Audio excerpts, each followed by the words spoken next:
Hola, ¿qué tal? Bienvenidos sean todos y todas. Ojalá nosotros, pues cerrando un año con noticias muy buenas, como el triunfo de Argentina, ¿verdad, Guillermo? En el Mundial de Qatar, fútbol, que uno debe celebrarlo por patriotismo, ¿verdad? No es necesariamente porque uno sea un fanático del fútbol o de vaya usted a ver, aunque sí, el ser humano tiene una dimensión, que es la dimensión deportiva, que antropológicamente tiene unas explicaciones, claro, muy serias, muy largas, muy profundas, en las que no vamos a ingresar ahora, pero que tenemos sí que celebrar algo como eso realmente, porque coloca a América Latina en, eh, en el punto que le corresponde, diría yo, a nivel mundial. América Latina, Yo diría claro que que porque sí. también, desde que el mundo es mundo, pan y circo. Sí, pero a eso me refería. Lo que Y, pasa es que, y- y- y el no, peso de lo pero lúdico, además, exacto, eh, está el peso de lo lúdico, que es congénito en el ser claro, humano, claro. porque juegan hasta los animales, se la pasan jugando, sobre todo los primates y todos los monos en sentido Y los general. pericos también. eh, Se la pasan jugando. O sea que nosotros, como animales que somos también, pues tenemos eso ahí, eso es genético. Y tiene unas explicaciones que la han estudiado muchos Claro. biólogos, muchos etólogos, que es como se llaman esos biólogos que se dedican a estudiar la conducta animal. Eh, y no vamos a entrar en eso. Ahora nos conformamos con que Argentina haya hecho lo que hizo ahí en el Mundial de Fútbol de Qatar. Nos conformamos con eso, Así. con esa alegría que han sentido el pueblo argentino. eh, Con eso nos conformamos y nos va bien y nos sentimos ya realizados, desde luego. Eh, También, pues, en lo internacional ahí está Perú, que cerramos el año con un golpe de Estado en Perú, que este es un golpe de Estado en toda regla, que no sabemos en qué va a parar, porque buena parte del pueblo peruano está en la calle. El pueblo se yergue, dice Pedro Miren en su periodización de la historia, dice que el pueblo surge cuando él se levanta. En otros momentos el pueblo no es el pueblo todavía. Asume su condición de pueblo, dice Pedro Mírez, cuando se coloca frente al Estado, cuando se coloca frente a la opresión. Ahí entonces surge el pueblo y el pueblo peruano está en la calle. Hay una buena parte del pueblo peruano movilizándose, sobre todo el pueblo más pobre, el pueblo que son los cholos, como le llaman allá, ese pueblo cholo, ese pueblo indígena, trabajadores, los trabajadores también están en la calle protestando y muchos sectores. Es masiva la protesta en el Perú, masiva, masiva, y ya va dejando al momento en que nosotros estamos conversando aquí, más de 25 muertos, va rumbo a los 30 muertos y eso no es cualquier cosa. Es un pueblo que está exigiendo, eh, primero, que se ponga en libertad al presidente que ellos eligieron, al presidente que fue electo por la mayoría del pueblo en unas elecciones, además, un proceso realmente que fue bastante traumático, bastante duro, bastante difícil, porque la derecha peruana, esa oligarquía peruana, que es mucho más que peruana, dicho sea de y paso, mucho más que y oligarquía. mucho más que oligarquía, ciertamente, pues hizo todo lo posible para que no ganara el cholo, para que no ganara el cholo, es decir, para que no ganara el pueblo, porque de eso se trata, para que no ganara el profesor, que eso es lo que de eso se trata, era un profesor, ni siquiera un político de tradición, es un maestro, un profesor, ni siquiera un profesor universitario, un académico, ni cosa que lo parezca. Era un profesor, era un hombre del pueblo. Y por lo tanto, a quien se ha derrocado es al pueblo mismo, al que se ha dado el golpe de Estado, porque por más que se vea, ha habido un golpe de Estado allí. Y ahora, bueno, pues la judicialización del proceso, que le canta 1 año y medio al presidente preso, pero eso es para esperar que se apacigüen los ánimos y ya persistir en su esfuerzo golpista. Porque si nos ponemos a ver bien, el librito se aplicó en Perú como se aplicó en Bolivia. Como se aplicó aquí en el 63 y se aplicó también en el 2020. Que aquí se aplicó el librito, lo que pasa es que en cada lugar el librito tiene sus propias manifestaciones. En cada lugar el librito tiene sus propias manifestaciones, pero fue lo que se hizo contra Lugo en Paraguay. Cuando usted va a ver el proceso paraguayo en el que derrocaron a Fernando Lugo, usted va a comprobar que hay un programa que se sigue, que hay un librito que se ejecuta, que se ejecutó en Brasil contra Lula, contra Dilma Rousseff, y que se ejecutó aquí también. Claro que sí, muy, pero muy, muy claramente. Incluso aquí tan abiertamente como con una llamada del Departamento de Estado, del secretario de Estado de Donald Trump, que llamó directamente aquí. Es lo que es una intervención realmente, una intervención. Y bueno, estamos redondeando el año, el final del año. ¿Te puedo redondear un poco eso? Claro que sí. Que la gente necesita que le llegue las informaciones que no le llegan. 2 días antes del golpe a Castillo, una veterana agente de la CIA, así como lo digo, embajadora en Perú, 2 días antes se reunió con el ministro de Defensa, 2 días antes, y ahí es cuando el ministro de Defensa ordena a las Fuerzas Armadas que asuman el golpe.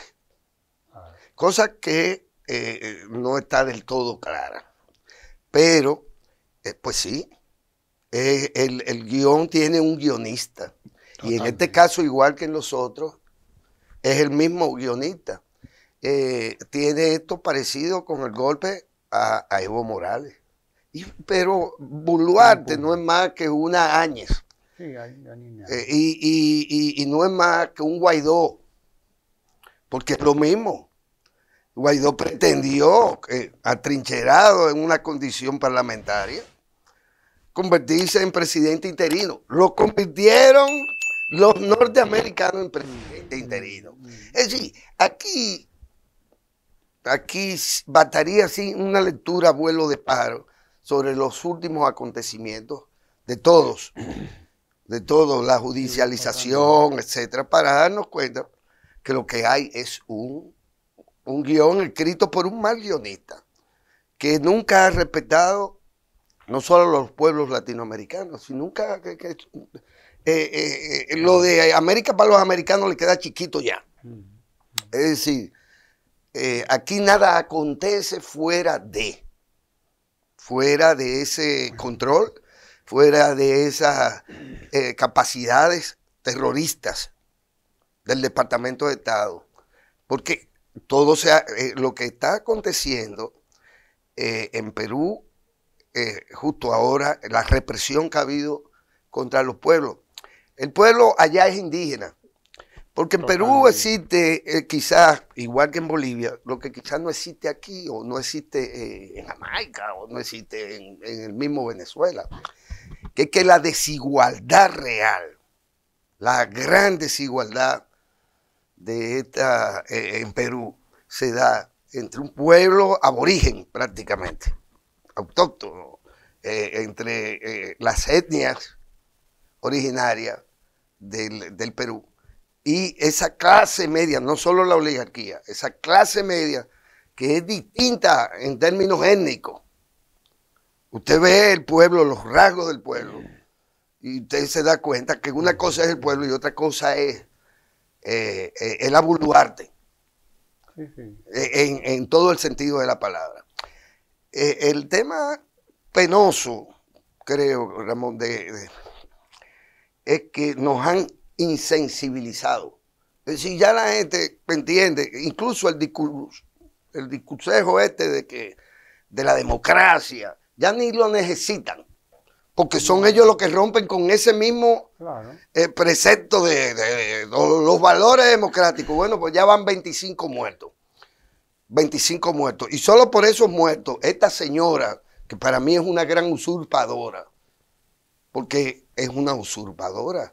A ella no la eligieron para ser presidenta, y mucho menos ser presidenta sobre la base de un golpe de Estado como el que le dieron desde el primer día. Desde el primer día que Pedro Castillo lo inhabilitaron moralmente, desde el primer día.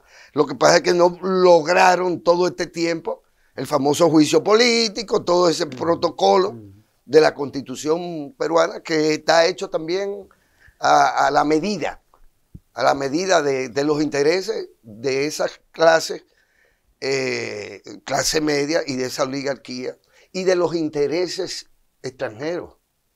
Claro que sí. Pero mira, Guillermo, y siguiendo en el mismo plano internacional, que yo quiero, y me voy al plano internacional, pero siempre para aterrizar aquí, la COP25, que es la conferencia de las partes, como se llama, de la Organización de las Naciones Unidas para el Medio Ambiente, que está reunida en Canadá, o estuvo reunida en Canadá hasta ahora, hasta ayer. Sí. O sea, está prácticamente todavía trabajando algunas de sus comisiones, que está bregando con el problema del cambio climático, con el problema de la agresión a las áreas protegidas en cada país, tanto en Brasil como en todas partes, pues eso nos remite también a una agenda que es importante para nosotros, para la República Dominicana, para el mundo, pero para nosotros más todavía quizás, o por igual, porque hoy mismo, pues al momento en que estamos grabando este programa, me encuentro con la denuncia de que nosotros seguimos deforestando, nosotros seguimos tumbando montes, nosotros seguimos, por ejemplo, esto es lo que está ocurriendo en el Bauruco oriental en este momento. En el Bauruco hay denuncias muy serias de que se está deforestando una zona que yo conozco bien, que se llama El Cachote, en donde es el único lugar probablemente de la República Dominicana, no sé si hay algún otro, en donde crece, por ejemplo, la magnolia, que es un árbol grandísimo, hermosísimo, porque es una flor así de todo el tamaño, y que es indicador de un clima único, porque para usted ver magnolias tiene que irse a América del Norte. Para ver magnolia usted tiene que irse a América del Norte, a Estados Unidos específicamente. Tiene que ir allá para usted ver aquella belleza. Y no es porque digamos que es un árbol bello, es porque además de la magnolia, todo lo que hay allí. O sea, usted llega a las 11 de la mañana, a las 12 del mediodía, a las 2 de la tarde, y están, como dice la gente, bajando las nubes a ese ambiente. Bajando las nubes. Le dicen bajando las nubes, lo que le llaman también algunos la lluvia horizontal. Porque entonces los árboles ahí actúan como los que atrapan. Los atrapa lluvias, son los que atrapan el agua, son los que atrapan la nube, y por eso ese es un ambiente tan importante, porque los ríos de por ahí se nutren precisamente de esos productores de agua que son esos árboles que están ahí. Bueno, pues ahí me acaban de decir, hay unos señores que están depredando. En el Cachote. En el Cachote y en Cortico también, y que se proponen sembrar aquello, yo no sé de qué será. Y lo grande es que el gobierno del Estado, medio ambiente, usted no los oye decir nada. Es la gente la que se está quejando, porque es la gente la que está ganando eso que se llama conciencia ecológica, porque ya la gente empieza a saber de la peor forma por qué es que no tiene agua, por qué es que sus ríos se están secando, quiénes son los que se están robando la arena de los ríos. O sea, la gente empieza a verlo, empieza a verlo y dice, bueno, pues esto todo lo que indica es pobreza. Porque cuando usted desforesta un país, usted está condenándolo a la miseria, a la peor de las miserias. Y si no, usted puede verse en Haití. Usted puede verse en Haití, donde aquella deforestación, allí apenas quedan parches de monte en la cima de ciertas lomas. Parches de monte en la cima de ciertas lomas. Porque todo lo demás fue devastado. Primero por Francia y después por quien no fue Francia. Bien, después por quien no fue Por la Francia. necesidad. Y por la necesidad, desde luego. Entonces, uno quisiera ver una diligencia, un ministerio más diligente, porque además lo peor que se hizo, Guillermo, fue cancelar a todos los guardaparques. Cancelarlos a todos los guardaparques, que aunque estaban mal protegidos, que aunque estaban mal pagados, pero estaban haciendo una labor. Estaban haciendo una labor y alertaban y decían, ¿entiendes? No, pero los echaron a todos. Lo cual es una injusticia grande porque estamos hablando de gente muy pobre, muchas de ellas.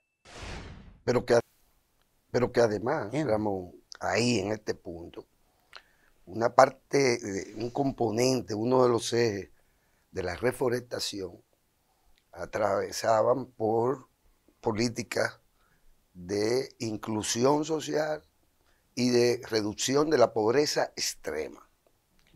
O sea, no solo se trataba de que, bueno, vamos a preservar determinadas especies, vamos a reforestar, vamos a sembrar, vamos a hacer viveros, sino que se trataba de que políticas sociales en donde el medio ambiente se ponía al servicio por igual de la gente. Entonces usted, lo primero que eso implicaba era, bueno, ese que ponemos como guardaparque o guardabosque, como sea, y le tenemos un sueldo de 5,000 pesos. Recuerdo que había esas cosas tan ínfimas, esos ingresos tan ínfimos para trabajadores, para cualquiera. Era darles empleo. Los planes de reforestación se hacían sobre la base del subsidio a una parte importante de los pobres de esos lugares para que se integraran entonces a la producción y se integraran a los esfuerzos de reforestación y de rescate o de protección de los recursos naturales. No quiero seguir paseando con usted, porque cada vez que lo hacemos, pasamos y tenemos ante nuestros ojos a violaciones brutales, ante los cuales ese supuesto ministerio, que se ha vuelto una especie de caricatura, porque hay que decirlo, ha perdido la autoridad institucional, se ha dedicado a cualquier cosa que no tiene que ver con los planes ni con la ley misma que crea. Es como el Ministerio de la Mujer y el Ministerio de la Juventud. ¿Para qué sirven? No sirven para nada. Bueno, estos podrían no servir para nada y podríamos discutir la necesidad de su existencia. Pero en el caso del Ministerio de Medio Ambiente y qué sé yo qué, no, ese es quizás en estos momentos y desde hace ya algunas décadas, es probablemente el más estratégico de todos los ministerios, más allá de educación. Esto que tiene que ver con la protección de los recursos naturales no renovables, que tiene que ver por esta misma. Se lograron en los últimos gobiernos del Partido de la Liberación Dominicana importantes avances en el tema del área boscosa. Se rescataron áreas boscosas, pero en cantidad sustancial. Se sembraron más de 50 millones de árboles, Ramón. Entonces, ¿en qué que estamos ahora mismo? Sembramos eso, vamos a desbaratar lo que se hizo. Y es verdaderamente un crimen. Eso es tan criminal como la supuesta banda que hay aquí. Lo que hay ahí en el Estado, en esas áreas, es una acción típica de pandillero. Es decir, el laissez-faire. Comiencen a sacar arena, sigan sacando arena del Nizao, sigan sacando cacajo, que para eso es que está ahí, para explotarlo sin saber cuál es el rol, cuál es la función en el contexto del hábitat de esos recursos. Mira, aquí solo los soez se escuchan. Y a uno le da a veces ganas de usar cuatro términos y cuatro cosas para ver si en gran medida defienden estos funcionarios la honorabilidad de ellos mismos. Porque eso de que usted se esté haciendo de la vista gorda, eso de que usted se ponga al servicio de intereses generalmente incluso hasta extranjeros, porque tenemos que retomar, para ser serios, la continuidad del tema de los negros de Asua, en donde veo que una cantidad ahora mucho mayor de comunidades y una cantidad de organizaciones mayores a las que inicialmente afrontaron la agresión policial ahí en Los Negros, vuelven e insisten. Navidad creo que la consigna es sin barcaza. Y es una posición que deberían estar liderando los funcionarios del Ministerio de Medio Ambiente, porque esa es la función de ellos. No son las comunidades, el Estado no tiene la función de las comunidades, o las comunidades no tienen la función de los ministerios. El Estado, a través de esas instituciones, es quien tiene que garantizar en beneficio de todos. Poco me importan las comunidades individualmente, porque ese territorio de esos parques nacionales, ese Bauruco, no es de cuatriboleados y minosos, y no es de los tirapiedras de Asua. Eso es parte del territorio dominicano, y nosotros somos dominicanos.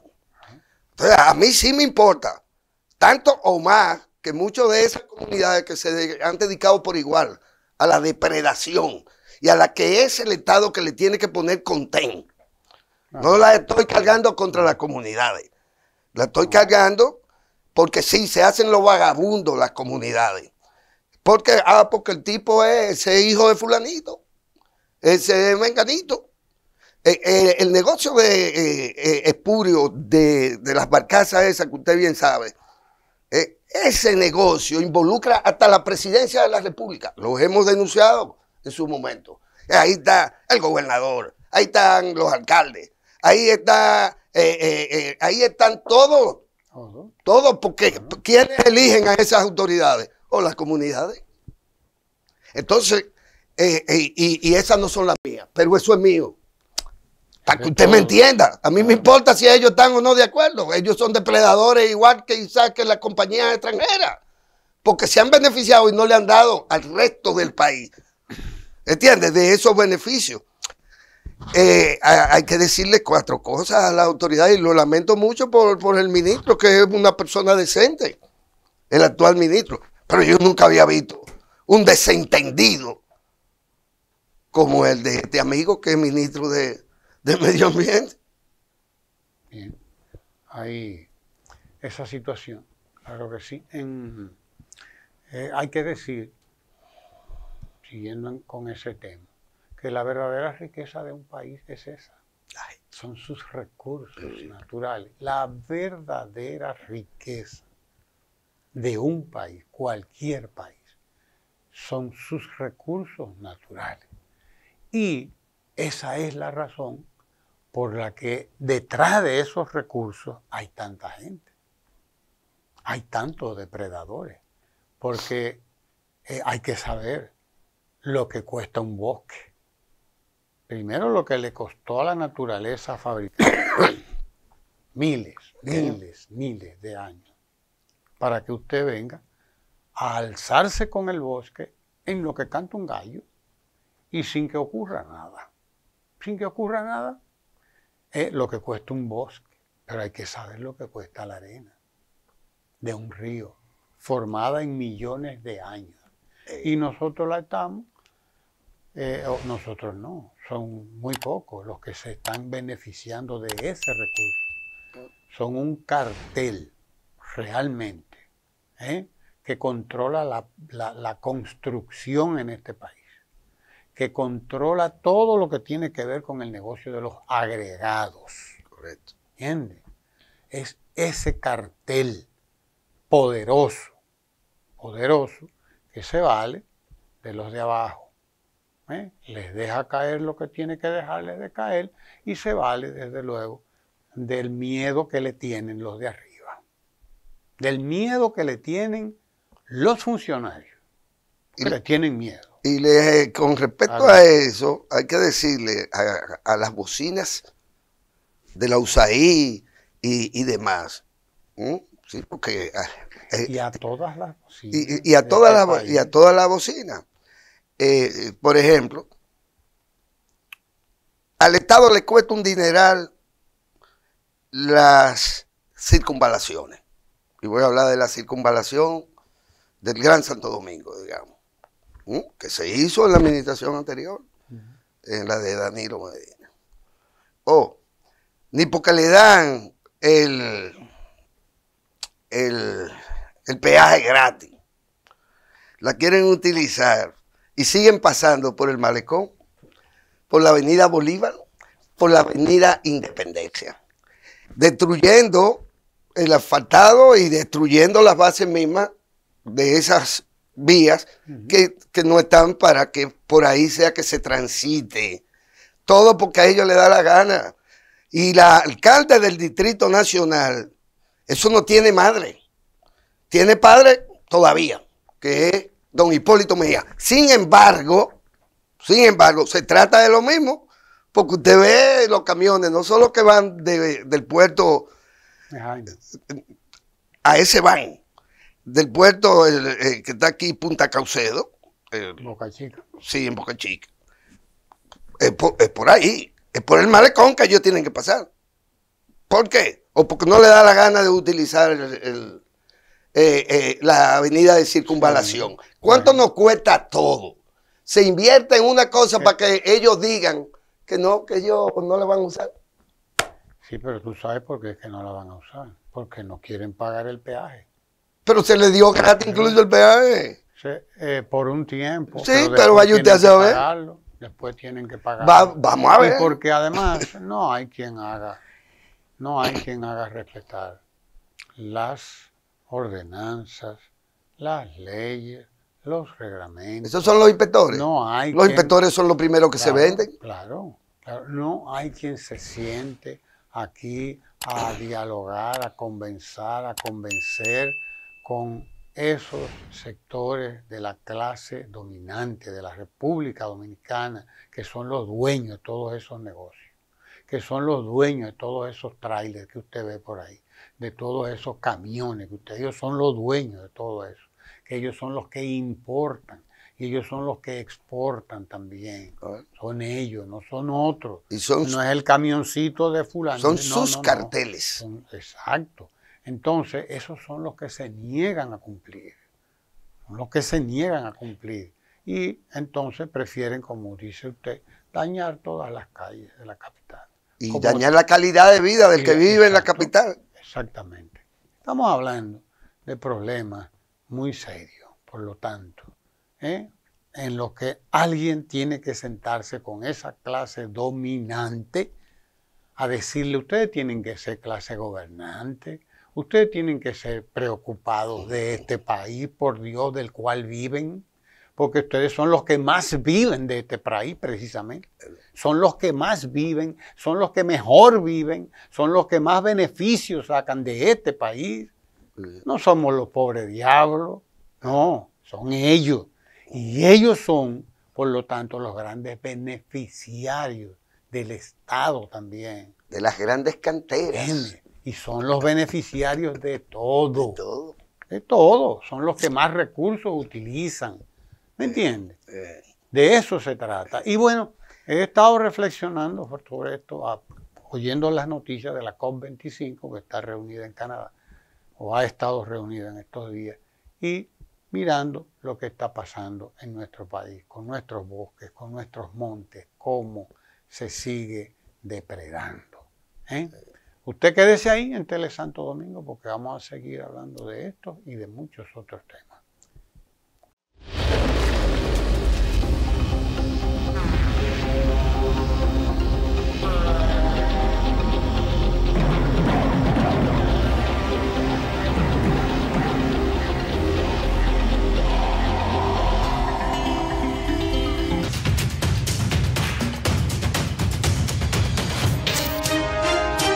Tele Santo Domingo es análisis de la noticia.